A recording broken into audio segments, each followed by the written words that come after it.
Livro do profeta Amós, capítulo 3, nós vamos ler do verso 9 até o 15. Palavras do Senhor através do profeta Amós.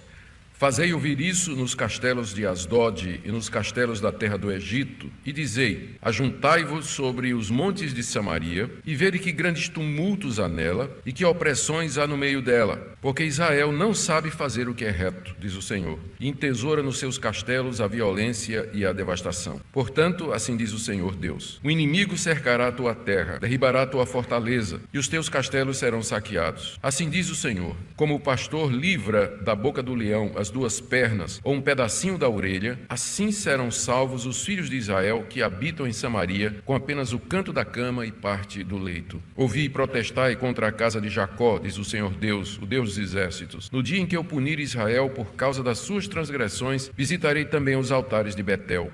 E as pontas do altar serão cortadas e cairão por terra. Derribarei a casa de inverno com a casa de verão. As casas de marfim perecerão e as grandes casas serão destruídas, diz o Senhor.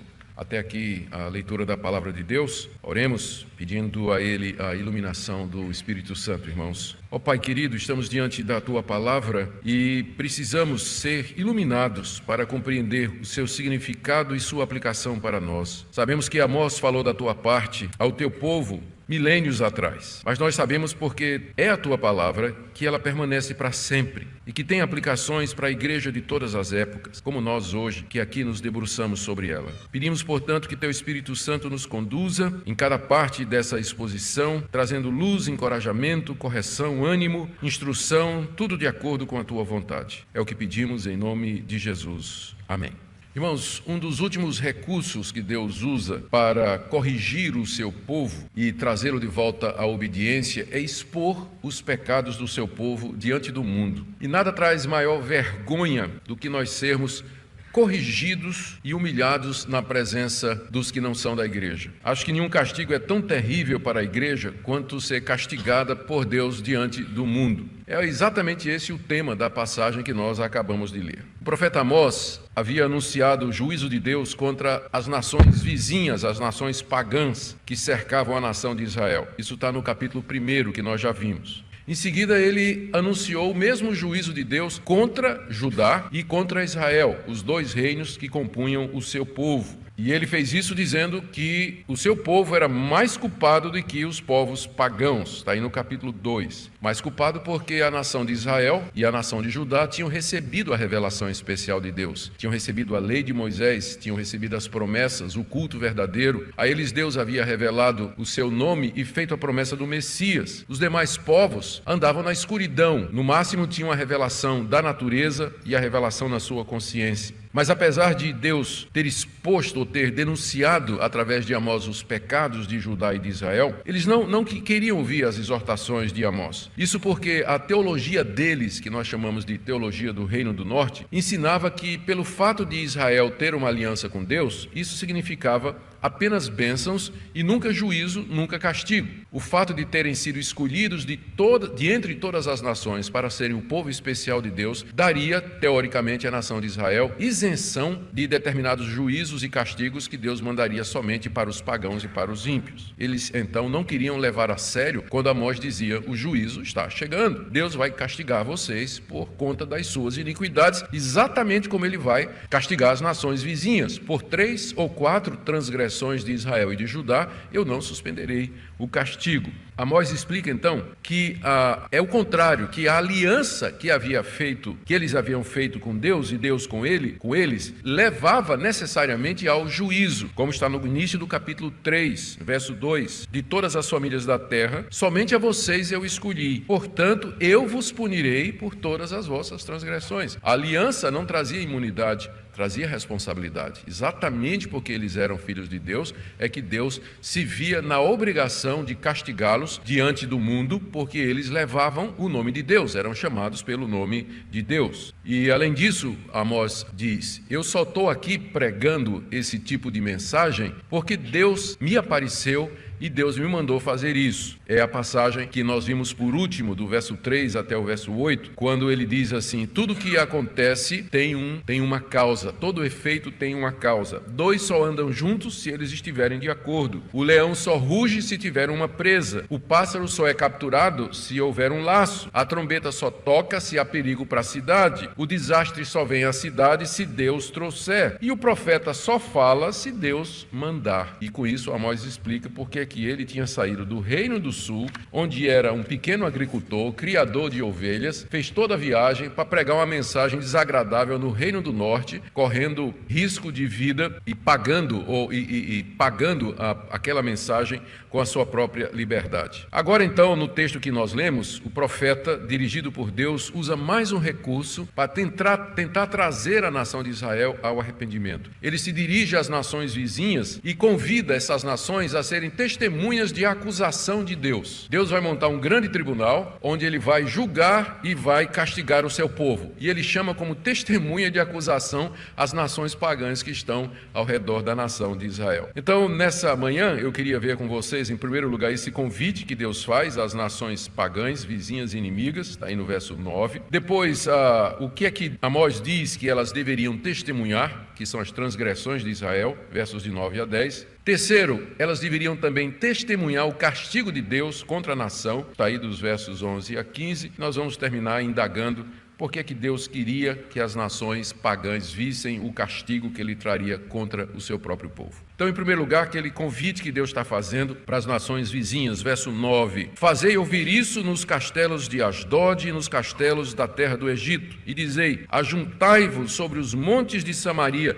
e vede que grandes tumultos há nela e que opressões há no meio delas. Quem eram Asdod e Egito? Asdod é uma das 5 principais cidades dos filisteus. Ela era conhecida por ser o centro do culto a Dagon, o deus peixe, que era a divindade principal dos filisteus. Os filisteus, historicamente, sempre foram inimigos da nação de Israel. Era um povo ímpio, era um povo pagão, era um povo idólatra, era um povo imoral e era um povo violento. No início desse livro, o profeta Amós já tinha anunciado o juízo de Deus contra eles, no verso 6 do capítulo 1. Assim diz o Senhor: por 3 transgressões de Gaza é outra cidade dos filisteus, e por 4 não sustarei o castigo, porque levaram cativo todo o povo para o entregar a Edom. Por isso meterei fogo nos muros de Gaza, que consumirá os seus castelos, eliminarei o morador de Asdod e o que tem o centro de Asquelon, que é outra cidade dos filisteus. Voltarei minha mão contra Ecrom, mais uma cidade dos filisteus, e o resto dos filisteus perecerá. Deus já tinha dito que os filisteus eram transgressores, ímpios e pagãos, e pronunciou o juízo, inclusive, contra Asdod. Mas agora ele chama esse pessoal para ser testemunha dele naquilo que ele vai fazer contra o seu próprio povo. A mesma coisa com relação ao Egito, porque o verso 9, voltando ao capítulo 3, o convite não é só para os castelos de Asdod, mas também para os castelos do Egito. Egito era a terra onde Israel tinha vivido como escravo durante 430 anos. Era também uma nação idólatra, ímpia, era o símbolo da opressão dos judeus, eram inimigos dos judeus em toda a sua história. Deus no passado já tinha livrado Israel da mão dos egípcios e também dos filisteus, mas agora ele manda um convite para que os moradores dos castelos de Asdod e dos castelos do Egito venham até Israel para assistir o que é que ele vai fazer. Quando ele diz assim: fazei ouvir nos castelos de Asdod e nos castelos do Egito, é porque o convite é para os reis, para os nobres, os ricos e os poderosos daquelas nações que moravam nos castelos. O povo pobre da terra não morava em castelo. O convite é para que viessem para a terra de Israel. E é curioso aqui como Amós imagina a cena. Ele diz no verso 9, preste atenção: ajuntai-vos sobre os montes de Samaria. Samaria era uma cidade que era a capital do Reino do Norte, era o centro do reino. Ela era construída sobre um monte, cercada de montes mais altos. Ou seja, era um anfiteatro natural. O que Deus está dizendo é: venham, se sentem nos montes e dessa posição privilegiada, olhem para dentro da cidade e vejam o que está acontecendo com ela, para vocês saberem a razão pela qual eu vou destruí-la. Então, é como se Deus tivesse montado um grande tribunal. O anfiteatro já existia, era um anfiteatro natural, as montanhas que cercavam Samaria. Deus já tinha montado o tribunal e agora convidava as testemunhas de acusação. O júri, aliás, as testemunhas de acusação, para testificarem aquilo que Deus haveria de fazer. Lá dos montes eles olhariam para dentro de Samaria, para seus habitantes e para o que se faria lá dentro, funcionando então como testemunhas do juízo de Deus. Então esse é o convite. Já pensaram nisso? Imagina se Deus convidasse os ateus, os agnósticos, os céticos, convidasse as religiões pagãs, as religiões orientais e dissesse assim: venham e vejam o que eu vou fazer com a igreja cristã, por conta de todos os crimes, pecados, obscenidades, imoralidades e corrupção que há dentro dela. Seria o equivalente a isso. Deus hoje chamasse